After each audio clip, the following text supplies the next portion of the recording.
السلام عليكم ورحمة الله تعالى وبركاته. كلنتي هبون إذا لهانتين با داوديال كسو دوادا برنامج شاهد كديارنا الصومالي ويك لندن مدوينك ودن بيو حاقا من قابل دي سعوتي حفلة دي الصومالي ويك لندن وصند والبلغو قبطو مقالة لندن ودن كإنجليسكا بس لحفلة سنة كاللبدا كونية سقالية طبانكا أيا وحا يسوب الدشي حفلة دون حيسر هير سومالي لانية الصومالية كاسو لوكال صفتي kadib markii uu fanaanka Maxamed Saciid Biike uu heestii 18 May iyo heesa kale oo Somaliland lagu amaanayo uu goobta madasha barnaamijka Somali Week ka dhex qaaday fanaanka Maxamed Saciid Biike oo ku xumeynaya Soomaalida reer London ee ka soo qayb gashay xafladda ayuu fanaanku caalanka dusha soo saartay heesii 18 May na masrax ayuu ka qaaday taasina waxay caro ku abuurtay hooyooyin Soomaaliyeed oo caruurtooda u keensaday inay hidaha iyo dhaqanka Somali Week London ay kaga qayb qaataan balse goobtii laga dhigay xaflad 18 May lagu xusayo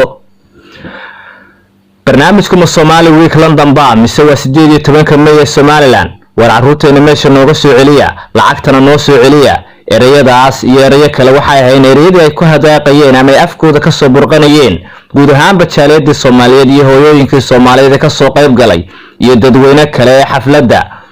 waana nasiib daro in xafladii Somali Week laga dhigo xaflad shakhsiyaada calamo lala soo galaan waliba fanaaniin lagu casuumay inuu caalanka u heeso si loo tuso dadka Britishka ee wadanka Ingiriiska inay Soomaali tahay wadan soo kabanaya oo ka soo kabanaya colaadaad raadiyay muddo 30 sano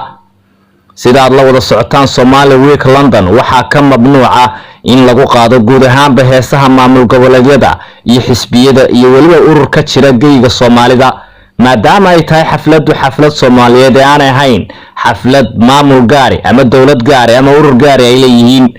dad badan oo reer London ama ka mid ah jaaliyada Soomaalida ee London ayaa sheegay in xafladdu ay ka soo qayb galeen cid kasta oo calan leh ama taageersan iyo waliba fanaaniin kala maamula kuwaas oo ayaguba taageera heesaha ay u qaadaan dhammaan maamul goboleedyada iyo ururada ay ka soo jeedaan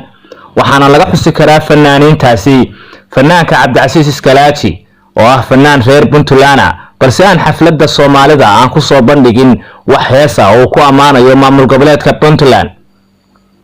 isagoo fanaanka Cabdicasiis Iskalaaji ka qaaday xafladda heeso jacayla iyo waliba kuwa jamhuuriyadda dadka Soomaalida ee wadanka jamhuuriyadda federaalka ee Soomaaliya waxa kale oo xusid mudan in Somali Week London ay ka soo qayb galeen fanaaniin ka kala yimid guud ahaan bagayga Soomaalida sida wadanka Djibouti Garissa iyo waliba Jigjiga kuwaasi aan soo bandhigin astaan ka turjumaysa dawladaha ay ka yimaadeen haddaba fanaanka Maxamed Saciid Biike ee reer Somaliland waxa uu hareer maray guud ahaan sharciyadaasi u yaalay ururka Somali Week London dad badan ayaa isweydiinaya sababta loogu casuumay fanaan cunsuri ah oo neceb isirka qowmiyadda Soomaalida waana Maxamed Saciid Biike oo wali ku soo galay wadanka Ingiriiska baasaboorka jamhuuriyadda federaalka ee Soomaaliya isagoo waliba arrinkaasi ka shaqeysay safaaradda Soomaalidu ay ku leedahay wadanka Ingiriiska gaar ahaan magaalada London safiirka Soomaalida iyo guud ahaan mas'uuliyiinta safaaradda Soomaalida ee wadankaasi Ingiriiska gaar ahaan magaalada London ayaa hadda ay ku socotaa dacwado la xiriira inaanay ka fiirsan cid ay ku casuumayaan halka ay dadka Soomaalidu ay sheegayaan in ay dhici karto in lagu casuumo ururada argagixisada ee ka dagaalama koonfurta Soomaaliya maadaama aanay jirin buu yiri wax xadidaya qofka waxa uu aaminsan yahay iyo waxa uu meesha ka qaadi doono dad badan oo Soomaaliyeed ay isweydiinaya in fanaankan Maxamed Saciid Biike uu yahay fanaan ay ku weyn tahay qadiyadda Somaliland iyo kala jaridda ummadda Soomaaliyeed halka ay dad badan ay leeyihiin maadaama ay xafladdu tahay xaflad Soomaali oo dhan ay leedahay waa inuu yimaado fanaan kasta Soomaaliya balse